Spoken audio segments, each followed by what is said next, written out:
السلام علیکم ناظرین، آج میں آپ کے سامنے جماعت 8ویں کے اسکالرشپ کے پیپر کے کچھ سوالات لے کر حاضر ہوا ہوں۔ سب سے پہلے آپ جو ہے تو جوابی کاپی کا بغور مشاہدہ کیجیے۔ دیکھیے، اب ہم ریاضی کے سوال نمبر 26 سے سوال نمبر 30 پر غور کریں گے۔ سوال نمبر 26 کو پڑھتے ہیں۔ سوال نمبر 26 پر غور کرنے کے بعد جو ہے تو سوال نمبر 26 کے دو متبادل پر ہم کو جو ہے صحیح ہے اس پر نشان لگانا ہے، وہ دائروں کو ڈارک کرنا ہے۔ تو دیکھیے، پہلا اور دوسرا جو ہے تو وہ جواب صحیح ہے، ہم وہ دونوں دائروں کو ڈارک کرتے ہیں۔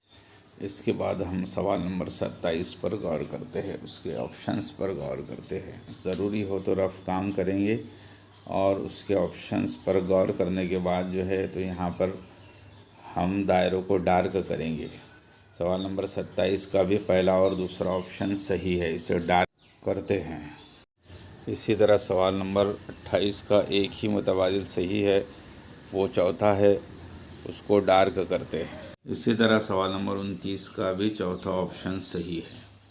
سوال نمبر 29 کے چوتھے دائرے کو بھی ڈارک کرتے ہیں۔ اس کے بعد سوال نمبر 30 پر غور کریں، سوال کو پڑھیں اور ضروری ہو تو رف کام بھی کرے۔ سوال نمبر 30 کا جو ہے تو پہلا آپشن صحیح ہے، چلیے اسے ڈارک کرتے ہیں۔ اس طرح عزیز طلباء و طالبات، ہم جن سوالات کے دو آپشن صحیح، ان دونوں دائروں کو ڈارک کر کے اور جن سوالات کا ایک آپشن صحیح ہے اس صحیح آپشن والے دائرے کو ڈارک کر کے امتیازی نمبرات حاصل کر سکتے ہیں۔ شکریہ۔